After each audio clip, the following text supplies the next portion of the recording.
Yo, what's going on YouTube? Welcome back to a new video. Today I thought we'd just talk about the secrets, my secret sauce. That's pretty much, maybe I shouldn't say secret sauce, but you know what I'm trying to say. Yeah, I just thought I want to make like a video focusing on vocal production, when it comes to delay throws, reverb throws, automation, all that stuff. So instead of just talking about specifically the song overall in general, I was like, let's just talk about just the vocals today, just production. Let's just start. Let me just play you. I think the chorus, this second chorus, is a good place to start. We'll do both verses and all three choruses because I think they're all slightly different. I'm gonna dance till I learn how to cry again and feel the beat in my chest to remind me I'm human. I'm gonna dance till I learn how to cry again. It's all a part of a modern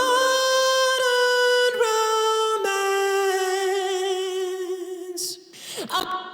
So yeah, you can hear definitely super polished sounding vocal. Got some delay throws, some reverb throws, and you can see the first thing you probably notice. And if you're not familiar with working this way, I wouldn't say I suggest working this way, but it is a lot quicker for me personally. Basically, you can see what I do is like if I want to do a delay throw on this, I would just come down here to the actual clip, copy, and then paste it on these other audio tracks where I have my actual reverb throws, delays, stuff like that. And like I said, these are actual audio tracks, so they're not auxiliaries. I'm not sending them anywhere, although I do have, my typical delays and reverbs if I am using them, which we'll go through pretty quickly with those. But yeah, I would say like that's the first major thing. It's just trying to make everything as quick as possible because these are things that I do even while I'm tracking or when I'm done tracking. I'll if there's something that I'm hearing, I think, moving quickly instead of trying to automate, some auxiliary tracks and stuff like that can be time consuming. I'm just like, let me go ahead. I'm feeling a vibe already. It seems like maybe this could be a good placeholder at the very least, and I'll go ahead and start copying and pasting stuff as I'm, doing a rough mix if there is time for that before the artist leaves and we end the session and stuff. If that makes sense. So, on top of that, you can see I'll go through the effects. Why not? So pretty much using all Valhalla stuff. So I got a eighth note delay, just a starting preset. I'll go in and tweak it and stuff just to match the song, but it is a good starting point for me. And you can see that I have my own presets saved within the plugin itself and then within Pro Tools, just in case I'm bouncing around on different machines. Like if I go to a different studio or something like that, then I'll have access to it maybe within the Pro Tools session instead of relying on the actual plugin destination wherever the preset folder is saved on your computer. So, maybe that's a good tip is also making your presets within the plugin folder itself and then the actual plugin folder within Pro Tools, if that makes sense. So that's maybe a little good tip because sometimes you can go to other studios and they might have an older version of a plugin or something and maybe it just doesn't pop up with the preset and it hard resets or whatever and then it just sounds off. So maybe try doing that next time. But same thing, then I have like a quarter note delay. I try to switch it up. You can see I'm using two different versions of the delay, just trying to use different modes, different eras, and obviously those will all have slightly different effects. And then for the half delay, just using the chrome tape, past era, obviously preset you can see, and then different, even sometimes different style. Like for the mono, I know for sure I'll do like a single for style, so something like mono or something straight up down the middle or left and right where it's coming out at the same time, if that makes sense. And then I have this Valhalla delay. It's a delay, a little reverb, little plate reverb by Sound Toys. I think my okay, there we go. Oh, it's Tube Tech. I don't know why it was so slow. So yeah, basically with my reverb throw, I do have auto tune on. Sometimes if I'm going for like the super pop, I'm not gonna click this plugin because it keeps closing my window. But you can see right here where I have my mouse hovered. It's just the Air Vintage filter. That's something I got from Josh Goodwin. I saw a live stream that he was doing, and I thought it was a really cool effect. And he was doing, you can go even deeper with, you can automate the filter and stuff. And he has like very specific reverb throws that he has came up with. Maybe he doesn't do it much as now, but especially when he was doing a lot of the early-ish Justin Bieber stuff, especially during COVID and stuff with all the artists that he was working with, he would automate this Air Vintage filter plugin a lot. So I just pretty much have this like quick little chain essentially. And yeah, back to the auto tune. Sometimes I'll use auto tune just in case. That's like a very old classic kind of setting that people would do in the early 2000s where they would actually throw auto tune on their delays and reverbs. A lot of Britney Spears songs did that.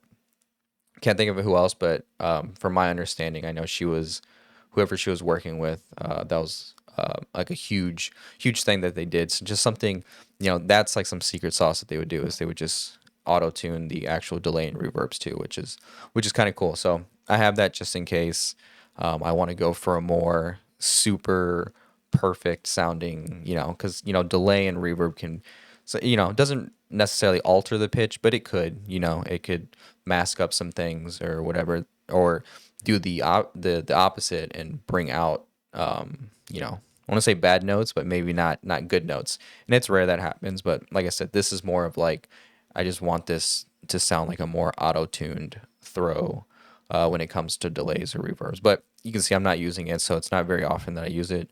Just those super rare, very pop tracks. But yeah, so the Air Vintage, like I said, I'm not gonna click on it because it keeps closing my window.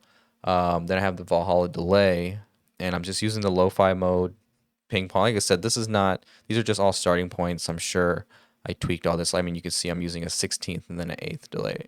On the left and right, it's different basically.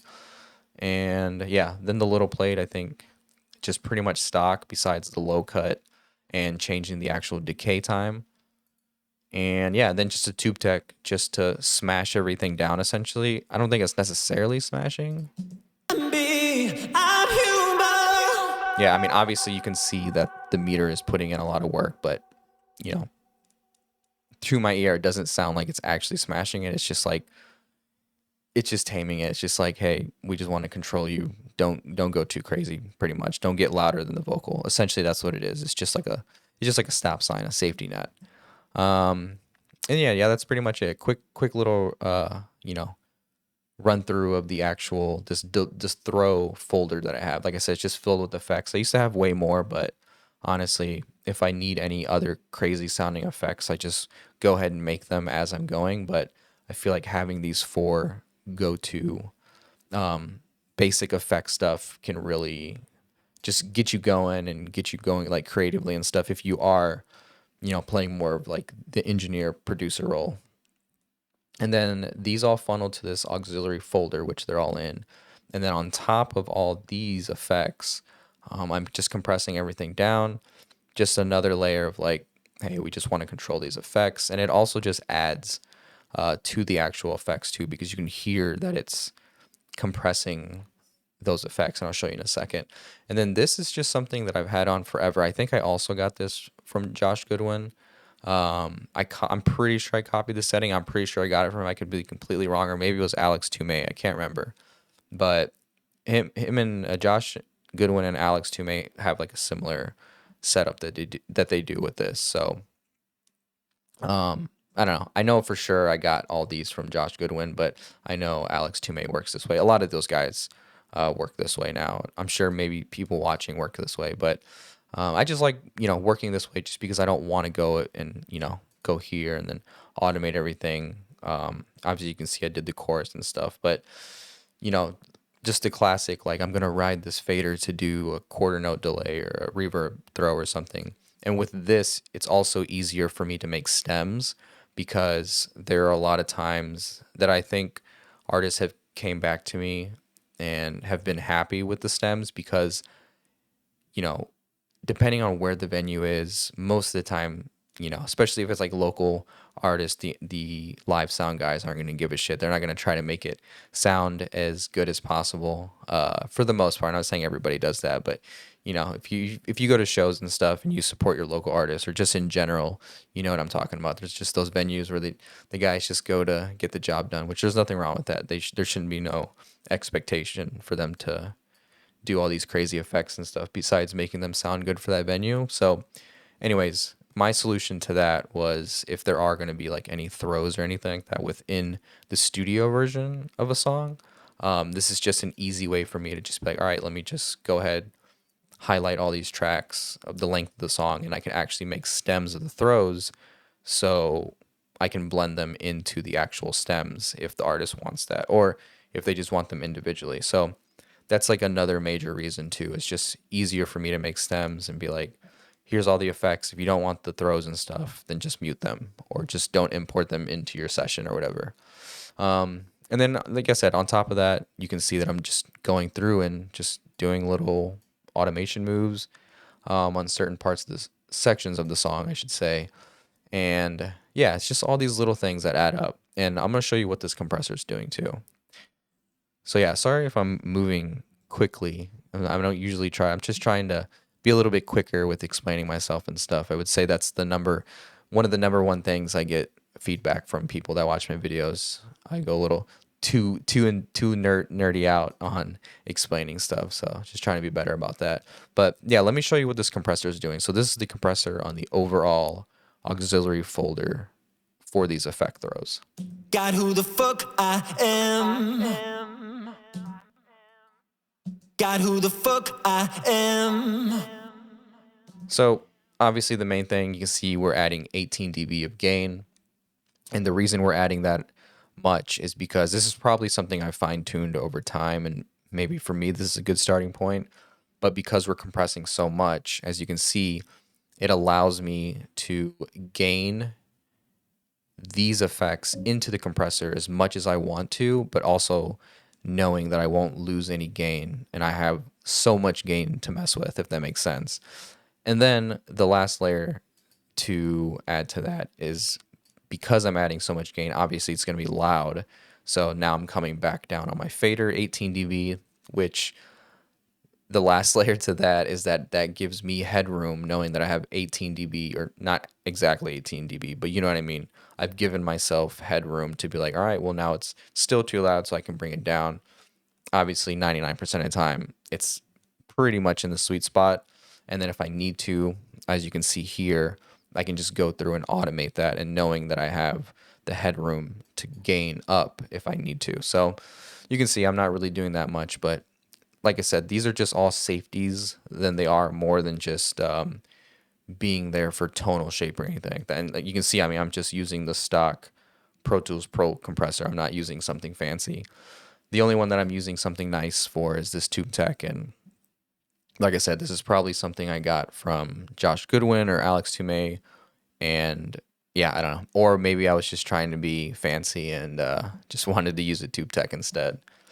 So yeah, I think that's a pretty much good starting point to talk about the effects and stuff. Maybe going a little bit backwards, but this was like pretty much my main focus that I want to talk about, and I'll go through my vocal chain and stuff. But you can also see if we kind of expand this. Some songs I'm getting in there and I'm doing a lot of automation. Like here, doesn't look like I am. I usually try to do the automation on the actual final bus of the vocal track or whatever the track section is, instead of the individual, because if I do the automation here, because these are being fed into a bus, I will be pushing volume into these plugins that are on the final bus, which is something I don't want to do usually. It's rare when I do it, and that's more of like I just want more flavor of. It's usually a variation of these three plugins that are going to be on my final end cap to my vocal chain. But every now and then, sometimes I want to distort a little bit or whatever. So instead of having it being added here, if it's something I need, if it's a new decision that I'm being made when the track is like 90% done, then instead of reshaping it this way with the actual plugin itself, I'll just push into it with volume using automation. This is just an example if I were to talk about distortion, but just in general, like I said, if I want more out of these plugins, it just allows me that flexibility. And then also on top of that, yeah, that just also handles, with all these effects and stuff that I have individually on the track instead of just having to rely on the auxiliary. So yeah, hopefully that's making sense. I just, at the end of the day, you're hopefully just realizing I just want as much flexibility as possible because I'm also just thinking about the end where if I'm going to send out stems, I want to make sure that they get exactly what the song is going to sound like or pretty damn close to what the song is going to sound like. But yeah, not doing like too much crazy in-depth automation, just lifting some parts maybe. You can see these are the verses, so for whatever reason, maybe I just felt like these end verses can pick up. Maybe there's more instrumentation coming in during the second half of the verses, so I'm automating up. And then the same thing with the bridge. You can see that I'm doing a lift there, and then individually, like on the individual, audio track. In this case, the lead for the bridge section, I'm doing another lift right here. So yeah, pretty much same thing you can see down here. So that'll cover me re talking about this, but yeah, you can see just really some automation, and then with the volume, and then I'm also doing some trim automation at some point somewhere because I can see the yellow line. And yeah, let's just talk about the vocal chain real quick. So let me bypass without it. It's gonna be kind of hard because all these, if you've watched my videos before, you know that I like to work with, these 8 buses or these final buses, buckets, whatever you want to call them. So you can see I also have processing all the way down, and you can see there's this all vocals right here. And I also have some processing on these first 2 plugins. I'll tell you what they are, but I won't click on them because it does the same thing. It's like the air line that's built in the Pro Tools. It doesn't work well with full screen mode, so because it'll close my window basically. But you can see I'm using the Air Ensemble, and then I'm using the Air Flanger. These 2 plugins I've literally had on since I discovered who Alex 28 was and stuff, and it was something like I was doing because of him in like 2015, 2016. He would always talk about doing. I don't know if he does it anymore. We'll see, but I always did it, and when I first started recording and mixing and was in college and stuff, I just copied him because he would do it, and I never understood why. But now, as I've gotten older, I'm like, okay, I hear what you're saying now. A little bit goes a long way, but yeah, these are blended like super super low, like literally like 5%, 1%. I think the flanger's like 10% or something like that. It's just, to me, it just adds a little bit of movement to the vocals and stuff like that. So that's really what that's doing. And then this I can open up. So this is 100% of the time, all my vocals are being fed into the Shadow Hills. Specifically, this is the mastering or like what do they call this? Yeah, this is the mastering version.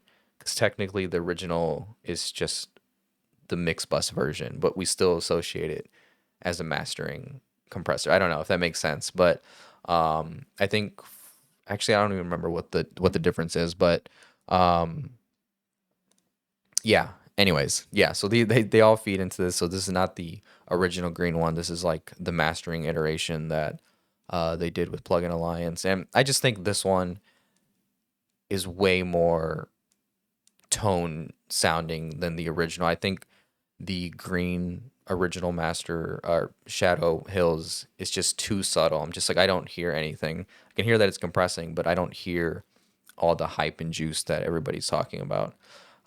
So yeah, I pretty much use that. My favorite compressor on this, because if you're not familiar with it, it just has 2 built-in styles of compression. You can use both. I keep it simple. I just like to use one, and I'm using the actual discrete compressor that's built into it. So I only have a couple knobs to pretty much focus on essentially. And then I'm sure I'm using some stereo width. So yeah, 110% on the stereo width down here. This is a Plugin Alliance exclusive. I think the UAD versions have been updated already, so I'm pretty sure they have these panels built into it. So if you have the UAD version, I'm pretty sure you have access to this panel. But I can't remember if the green one, because I know they don't have the red one on the UAD platform. They only have the original Shadow Hills, like the green version. And now I'm starting to think they don't even have this panel. I can't remember, but if they do, I like the stereo width on it. It's pretty nice. And then finally on these all vocal bus, just have an overall some sort of shaping EQ.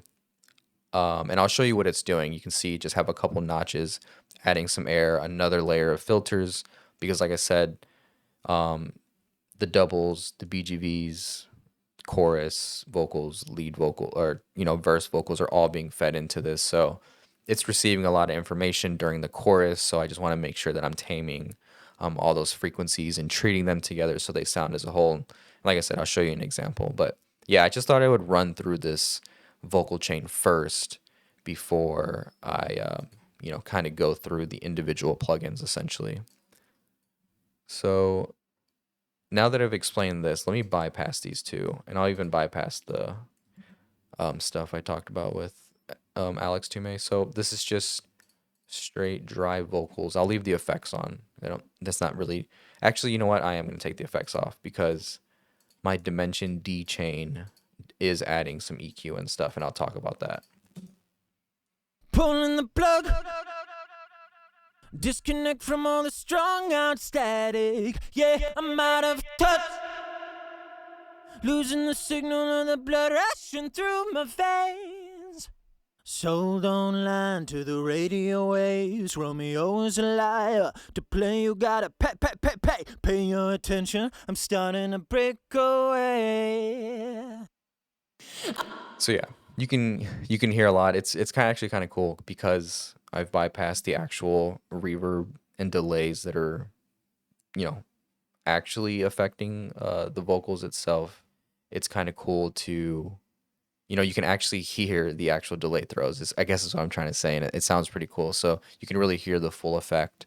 And then also what I'm hearing with the vocals, I didn't record this. I just mixed it and mastered it. So you can hear there's a little bit of plosives from, going through on the actual pop filter itself. So in that case, if I were hearing that, like, just an extra little tip, I would probably have the microphone maybe tilted a little bit away from the vocals if I knew, he was performing like this. Maybe have him lay off the mic a little bit farther, double up on a pop filter, or otherwise just be prepared for it and, maybe even cut out a little bit of low end, maybe using the mic or the preamp. I like to use the mic versus using a high pass on a preamp. I don't know. I just don't like the idea of it. I think just doing it on the microphone makes a little bit more sense in my head because also it's just the first thing in the chain. So yeah, that's my tidbit on high pass filters and when to use them. But yeah, in this case, I'd probably just hearing that if I were tracking, I'd be like, all right, maybe we try to step off the mic a little bit. Maybe the distance between the pop filter, the artist, and the microphone, kind of separate them a little bit if I can, if it isn't a good treated room, because you also just don't want to pick up that room noise if you're, in a bedroom or at home or something. Otherwise, just be prepared for it, deal with it, and I can show you real quick. I'm sure I cut some plosives out because I can see a lot of little chops, and we'll talk about that too. But otherwise, just sounds like the vocals, obviously dry, not too much, resonance in the low end, high end, or anything. It sounds pretty flat to me. Pulling the plug. Disconnect from all the strung out static. Yeah, just a very, tight sounding vocal. And I've recorded and, worked with this artist. I guess I should mention it. This is an artist by Leo Rising, and I'll put this song link below. Like I said, the song's been out for like probably a year now, coming up on a year. And yeah, so I've recorded Leo plenty of times to know that he has really, really good mic technique and stuff. So I just remember always setting the compressor with him, and I just didn't have to do much. Like he just like has like a built-in compressor the way that he performs. He's just really good on the mic. But anyways, so the first thing that I'm gonna bring up is this J channel by SSL. Love this thing. Talk about it plenty of. If you scroll through my channel, you'll probably see I talk a lot about channel strips and SSL and stuff. But yeah, basic setup, cutting at 100, dynamics or compressor 4-to-1. I always do 4-to-1.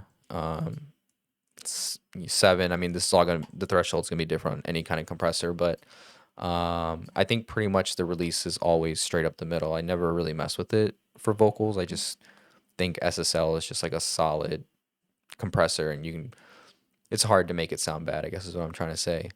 Obviously no gate, no expander. And then as far as EQ goes, taking out 1.8, it looks like at 200.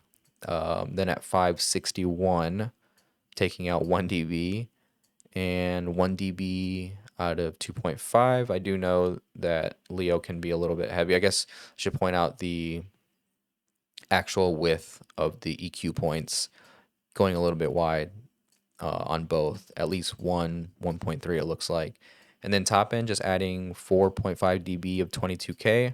That's why I like the J channel, because it reaches up that far. It kind of reminds me of like the Moog EQ, where it's not exactly super aggressive and focused on that actual, frequency. It's lifting up everything before that as well. And obviously because we're in shelf mode, the likeliness of that happening is that, yeah, it's just happening that way. So if I were to use a bell, obviously, if you're not familiar, it's literally shaped like a bell, and it would be a lot more focused on that 22K.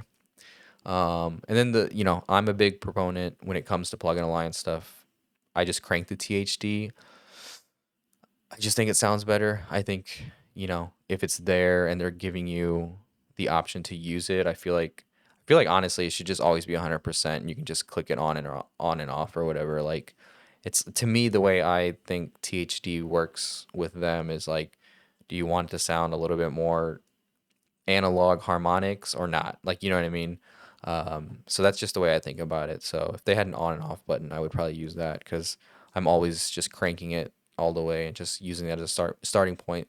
Sometimes it can get a little too harmonic sounding, if that makes sense. In my opinion, when there's too much harmonics, it just sounds a little too like spitty and gritty, and I don't want to say harsh, but I don't know, it adds this extra layer of something that can be too much, if that makes sense. It's kind of hard to explain, but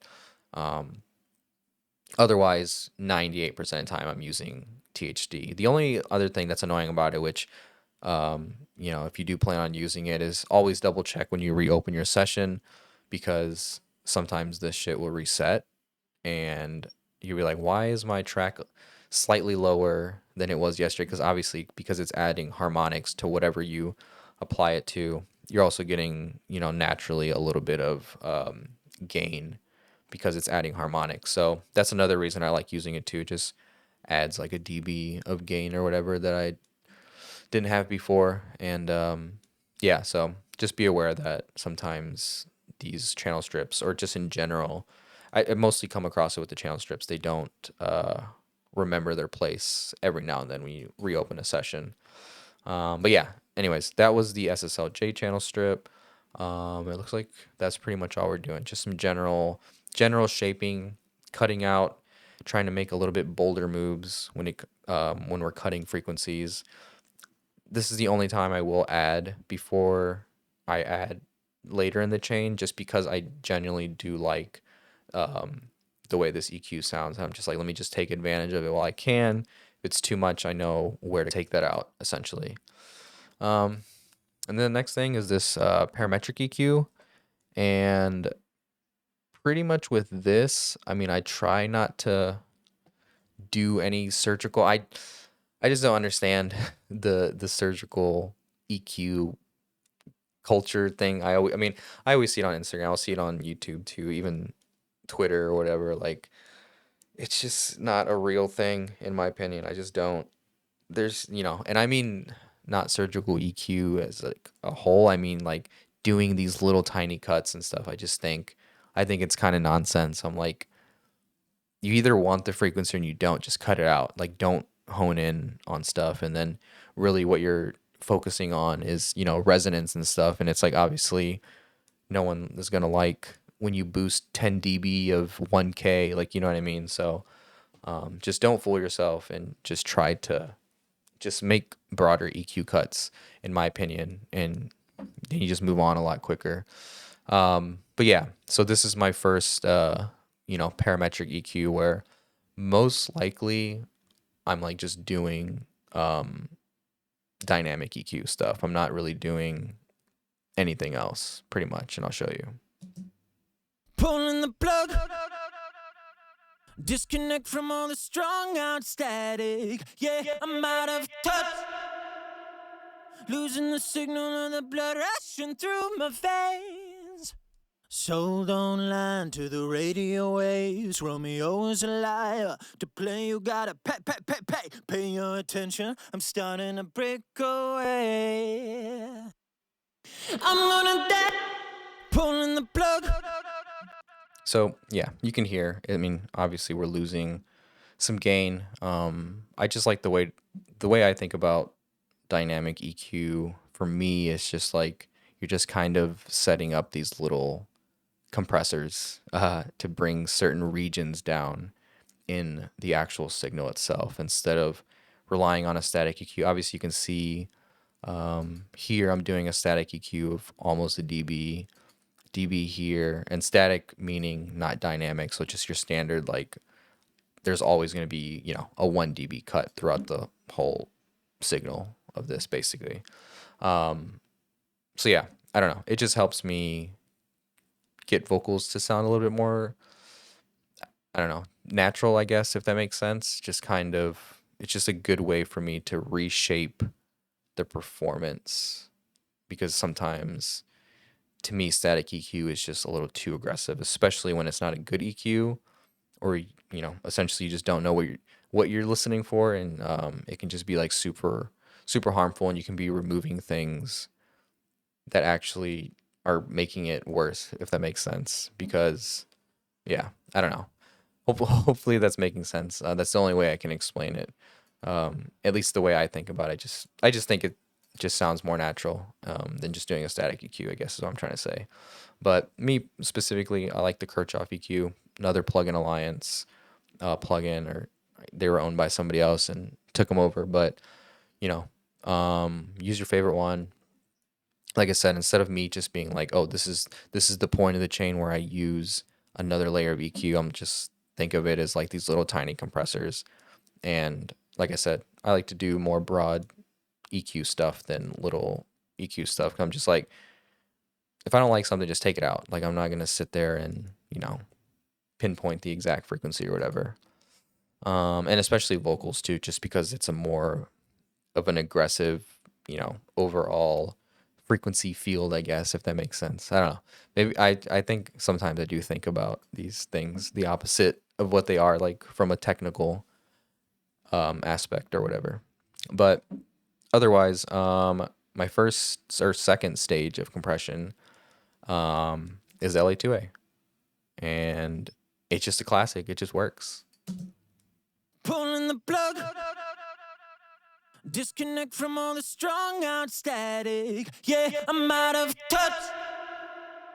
Losing the signal of the blood rushing through my veins. Soul don't line to the radio waves. Romeo is a liar. To play you gotta pay your attention. I'm starting. So you can hear, definitely getting some gain out of it. Me personally, I not level matching. I just don't care, like, at all, especially because I'm not, you know, technically ever mixing with the way I'm showing you right now.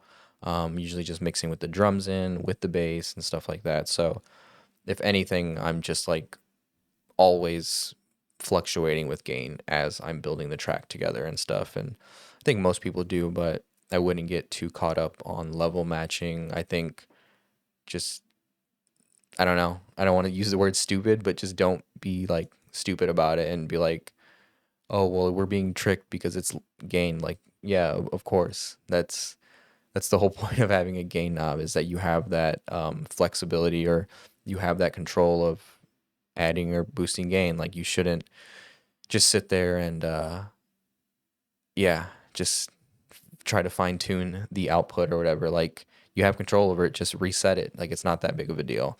That's the way I look at it. Like I said, I just try to be real with this stuff and not try to do anything too crazy. But anyways, yeah, straightforward. Just compressing. Pulling the plug.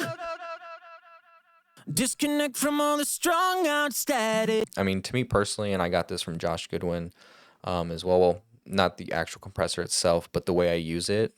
He just always slammed it. And I just liked the way it sounded. And I was like, let me try. Why isn't mine sounding like his? And for me personally, I do think with this specific unit, even the real hardware, I just think the sweet spot is like 5 dB. I mean, we had a couple LA2As at the studio that I used to work at, and honestly, it really wouldn't start sounding, like an LA2A until it got to 7 dB. But, all compressors are different, especially like at the studio I was at, they were like the original version, updated version of these LA2As. It wasn't like the remake that UA has now on their website and stuff. It was like the first iteration of the LA2A and stuff. So basically, what I'm trying to say, they were all slightly different. But for me, the plugin, I think 5 to 7 dB is where it really starts sounding like a compressor, in my opinion. And on top of that, like an LA2A. So yeah, don't be afraid to just don't look at any meters. That's all I have to say. I just start throwing shit. I just work quick, and I think that's why I have this mindset, and it's weird for me to explain it in a slow way, because I just literally go in and I'm just like moving. Like, if I want something to sound a certain way, I'm just gonna do it. I'm not gonna be like, what plugin should I use? What should I do here? Do I need to set this up? Like, I'm just like, I have a vision in my head. I'm just gonna go for it, and yeah, I think that's what helps me, mix a lot quicker too. And then this last thing is just de-esser. Pulling the plug. Disconnect from all the strong out static. Yeah, I'm out of touch. So I'm in love with this de-esser. I like it a lot. I loved it so much that I even went and bought the Pro Tools version. Essentially, if I have an HDX system, aka just DSP, if you're not familiar with that, same thing with UAD, how they have their chips and stuff. Avid has had their own version since day one, and it just allows you to track with them or mix with them to take some, stuff off of your computer CPU and all that stuff. So, yeah, I liked it so much that I was like, I need this while I'm tracking, and I bought the DSP version. So that's that. And then the last thing is this little radiator. Pulling the plug. Disconnect from all the strong out static. Yeah, I'm out of touch. Losing the signal of the blood rushing through. It's just like, I don't know, a little bit of preamp love, I guess. I've talked about this preset on my channel before. I have a 5%, and then I have this where is it at? I have this like 10% or 50%. Here it is.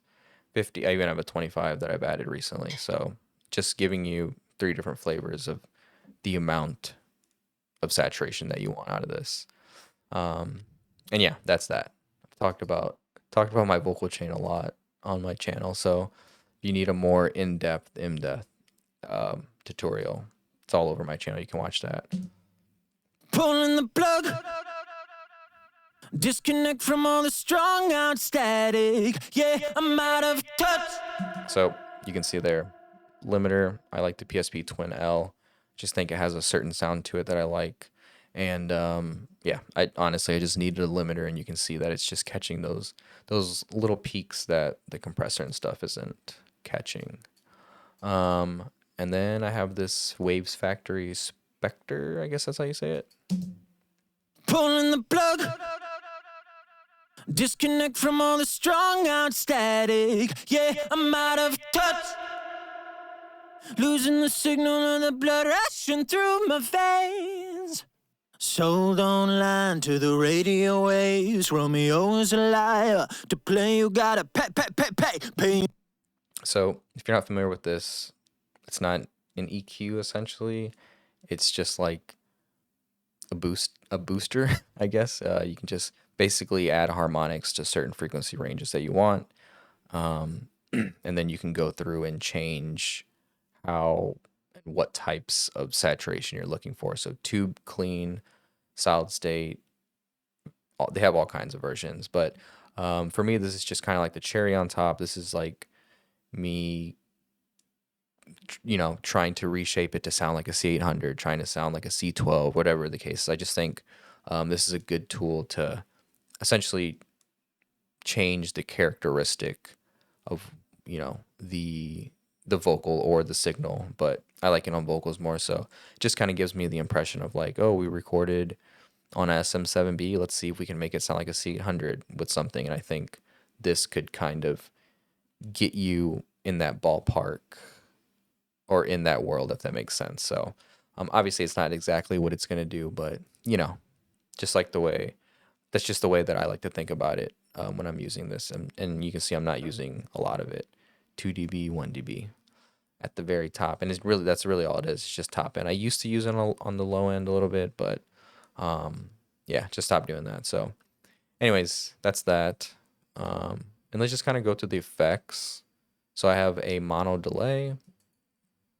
I have the slap delay. I have a quarter, and I don't know if I'm using no, I'm not using that. So I do that. Not using that. I am using this EMT 140, which is just the Arturia version.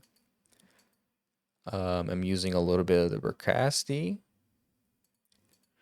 I'm using, oh wait, let me open this back up. Not using the AMS. This is kind of an older template, so yeah, there's a couple effects that I've switched out, but as far as like the types.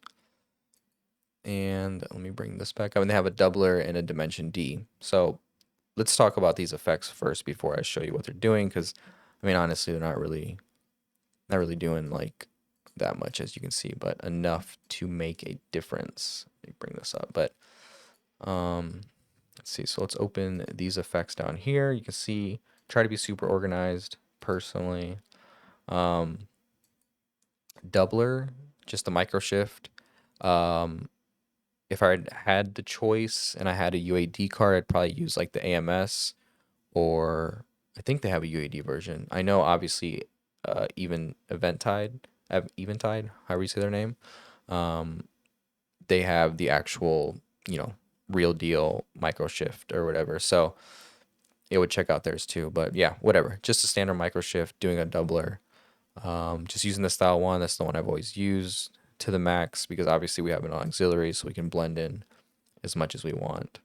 And then this Dimension D, I'm using the Studio D by UAD, and I kind of just chose the combination that I liked, so nothing too special there. The only thing that is special is that I'm adding a Moog EQ on top of it, and I'm adding 8 dB of 40, and I'm adding 1.4K of 2, and then I have this K comp, which is essentially just a mid-range focus damper, I guess. It's just a compressor, but it only focuses on the mid-range.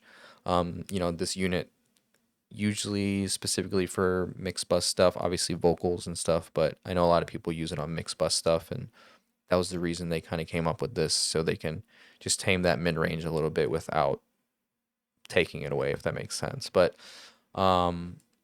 yeah, I'm just doing that and just trying to make my units sound different. That's really all it is, and we'll hear that what it's doing and adding, and then I'm cutting out some low mids for that. But for me, it's just like just trying to make because everybody has the same plugins and effects and stuff.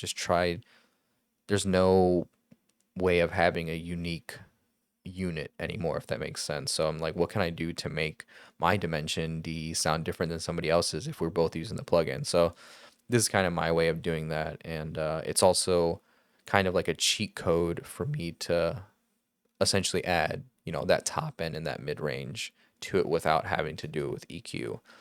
because we'll hear that it's just bringing up the sides and stuff. And yeah, just that Dimension D effect essentially. Otherwise, 480L, 224L, we're using the Arturia 140, like I said, and then Bricasti, I'm just using the Seventh Heaven, which is essentially pretty damn close to that. And then AMS is that you can see my screen went a little wonky, but yeah. See, when I click on it, it does that. So it's kind of annoying. And then mono delay, I'm just using the Galaxy Tape Echo, Valhalla, Brainworks BX2500. Still think this is one of the better delay units if you don't have the Valhalla stuff. For some reason, if you don't have them, but you should have them. But yeah, just something I got used to in presets that I made, and I just didn't want to get rid of them. So yeah, that's that. And now let's finally listen to the effects. So I'll kind of bring them in one by one. So I have this mono delay. For me, I think it's, if you're going to try to make something sound mono and small, then use mono and small effects. If you want your chorus to sound big, then you can transition to using stereo from your verses. So it could be kind of a cool way if you want to do that. So that was just kind of the mindset behind it, just to have that control at the end of the day, like I've been saying. And yeah, just trying to sound a little bit different, you know what I'm saying? But these are pretty much classic little delay and delay moves that CLA uses. Alex Toomey uses. This is who I got it from, was Alex Toomey. Like any of the OG, even really OG like console mixing engineers used to do like little standard starting point effects like this. So basically I have the mono delay, which is just adding, for me it's like a way to add forwardness and back and forth essentially to a vocal. Pulling the plug, disconnect from all the strong out static. Yeah, I'm out of touch. Let me mute the effects. Sorry. Pulling the plug, disconnect from all the strong out static. Yeah, I'm out of touch. Losing the signal of the blood rushing through my veins. Soul don't lie to the radio waves. Romeo is a liar. To play you gotta pay your attention. I'm starting to... It's super subtle, but yeah, I promise it's there. It's just super subtle. Like I said, I'm not sitting there focusing on like, oh, is this too much? Is this too little? I'm just like, as I'm mixing, I'm just like, if that's where I left it, that's where I left it, because that's where I thought it felt good. And then next, this should be a little bit more obvious with the slap delay. So the idea behind the slap delay is just adding a little bit of left and right to your ears, and obviously giving the illusion that the vocals are a little bit more wider. Unless you're going for an actual effect, then you can have like a slap delay vocal essentially. Pulling the plug, disconnect from all the strong out static. Yeah, I'm out of touch. Losing the signal of the blood rushing through my veins. Soul don't lie to the radio waves. Romeo is a liar. Pulling the plug, disconnect from all the strong out static. Yeah, I'm out of touch. So you can hear they're really, short slap delays. I just had to boost it real quick because I knew it was a little bit too subtle for some people if you're like new here. But yeah. Pulling the plug, that's essentially what it's doing. And then I'll do it with the mono just in case. Pulling the plug, disconnect from all the... So yeah, I probably should have done that first. But yeah, that's essentially what the slap and mono is doing. And then this quarter note delay. Pulling the plug, disconnect from all the strong out static. Yeah, I'm out of touch. Losing the signal of the blood rushing through my veins. So that's the quarter note. Just surrounding the vocal, wrapping the vocal, pushing it out the way of everything, essentially is the goal with these. So you can hear these are just all illusion effects is the way that I like to think about it. It's just giving the illusion of those things. And for me, and obviously for this track, it sounds like I didn't use a lot of it, but you know, enough to do something, I guess, whatever I was hearing at the time. So let me make sure that's good. Okay, cool. So I'm gonna reset the effects. And let's bring in this reverb. Pulling the plug. Disconnect from all the strong static. Yeah, I'm out of touch. Losing the signal of the blood rushing through my veins. So you can hear a lot of pre-delay. I'm a huge fan of pre-delay. A lot of pre-delay and short decay times. Usually it's the opposite for most people, especially when it comes to like hip hop stuff or like Travis Scott, where it's like these huge decay times. It depends on the song, depends what you're going for, but sometimes it can sound a little too messy. So my solution to that is like, how about we just add way more, pre-delay. I think, yeah, is that what I said the first time? I can't remember. A second ago. Pre-delay is what I should have said. Yeah, just adding way more pre-delay and shortening the decay time. So doing the opposite, but sort of doing the same thing, except that it's getting out of the way of the incoming signal a little bit nicer, in my opinion. So I don't always do it, but clearly you can hear that I was doing it with this. And then the main takeaway, obviously, so far is that all these effects are subtle. Something that I learned from Greg Wells is there's like a video that's, you can find it on YouTube or something, where he said like he wants to feel the effects and not hear them. So meaning like when you hit stop, with the example that he gave, he's like, for an example, like when you hit stop in Pro Tools, if you can hear your effects, that's the only time you want to hear the effects, is that tail when you hit stop, Pulling the plug. like, that's the only time you want to hear the effects, the way he likes to work and think about it. He just wants to feel them when the actual music is playing or the song is playing together. So, yeah, I just kind of tried to understand what he meant by that. And over time, I think I understood, and I do understand, I think. And yeah, that's just something that I think helps me, and it also keeps me from doing too much, especially when it comes to effects, because they can sound cool, but then they can get you in trouble down the line in trying to make room for the rest of the song, or getting you in trouble with the producer or the artist. Not that that happens all the time, but a lot of times it can be like, it's too much. You need to come down on it. And then if you're already sold on that sound, it could be like a little discouraging to you, because you're like, oh, they hate my work or whatever. But it's like, just give yourself some headroom, essentially, in that way, if you're thinking about it that way. So yeah. And then Dimension D. Pulling the plug. Disconnect from all the strong out static. Yeah, I'm out of touch. Losing the signal of the blood rushing through my veins. Sold online to the radio waves. Romeo is a liar. To play you gotta pep. So yeah, Dimension D, it's not subtle, but it is subtle at the same time. But if you have headphones on or good speakers, if you trust your room, you can hear just pushing it out the sides a little bit. And like I said, because we're adding that top end with the Moog EQ, it's just, yeah, helping add a little bit more air and grit to the vocals without doing it directly. And like I said, getting in the way of the other vocals or anything else in the track that needs to live in that top end, if that makes sense. Pulling the plug. Disconnect from all the strong out static. Yeah, I'm out of touch. Losing the signal of the blood rushing through my veins.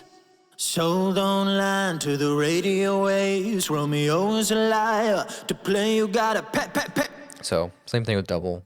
Subtle but not subtle, but enough where it's just these little moves that are just adding up to one big whole sound. So yeah, that's pretty much it. That's all the effects on there. Hopefully that makes sense. And I guess the last thing we can do is just bring in back these, and we can actually hear what this compressor and EQ is doing. So let me do one by one, actually. So we'll start without that. Let me take this off the screen. All right, here we go. Pulling the plug. Disconnect from all the strong out static. Yeah, I'm out of touch. Losing the signal and the blood rushing through my veins. So don't lie to the radio waves. Romeo is a liar. To play you gotta pay your attention. I'm starting to break away. So the flanger and the ensemble, just movement. That's all it is. It's just adding the subtle sheen of movement that can sound really nice.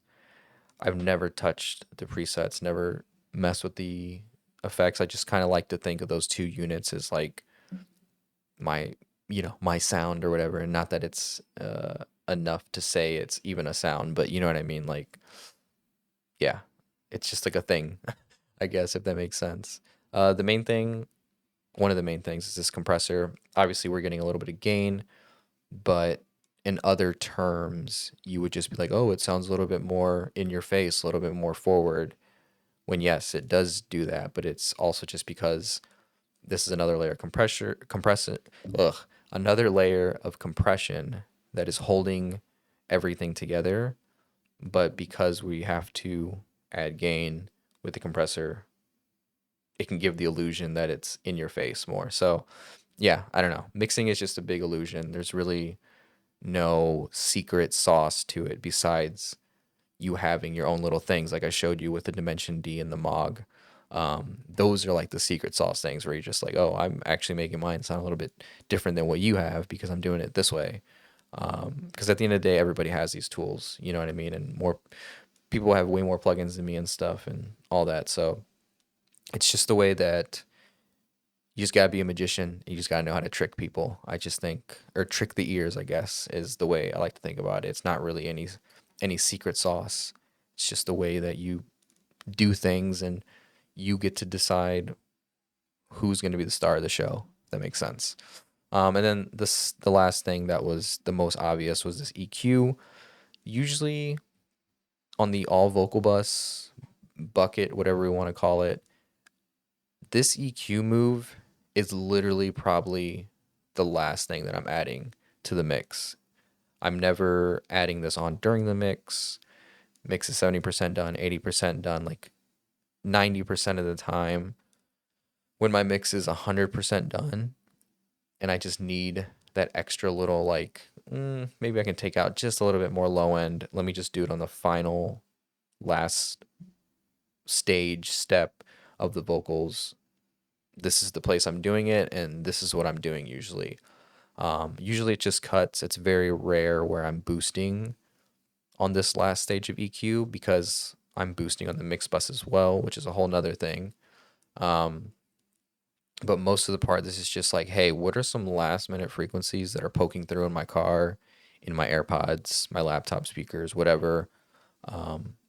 That's really all it is. It's just this last minute, like, we got 10 minutes before the song needs to be put out. What's the last minute thing we do? That's, that's like the way I'm thinking about it. So I think for me, from what I'm hearing, is maybe the vocals were a little bit too heavy for the track. I think it sounded fine without it, but because we were going for more of a pop sound, obviously we got to scoop some of that low end out, get some of that mid range out of there so we can make the song a little bit louder too without the vocal sounding piercing. So that's another way you can do that. And then, like I said, because we're probably going for more of a pop sound, clearly, we're just going to add a nice air. You can see I'm using their Mog version that they're emulating. I'm just adding 5 dB of 10K and up. And it's just a very gradual hill of air that we're adding. So Pulling the plug, disconnect from all the and obviously you can hear that I'm affecting everything. All the effects and everything is being affected. At least within that. So not my actual sends, because these sends have their own bus, you can see. So I guess that's what I should clarify, is like the whole vocal chain obviously is going through that, which makes sense that, as you're working, that's what's going to be happening. So just pulling whatever that was out, maybe I was hearing it on my cell phone, car, whatever. Most likely like AirPods is where I was hearing it. Then we have this low end, and you can tell that it's this last minute EQ that I'm adding because these are all out of order. I'm like trying to pick and choose, like, oh, do I want to add this? I want to take this out. So you can tell, obviously, with this arrangement that these are all over the place. So I was just trying to do some final touches, essentially. Pulling the plug. Disconnect from all the strong out static. Yeah, I'm out of touch. Losing the signal of the blood rushing. So yeah, just resonance. I mean, you can see with the waveform, if we're looking with our eyes, just a very narrow low mid thing that's happening at like 275. That I'm just trying to control. You can see that I'm using the dynamic and I'm using static.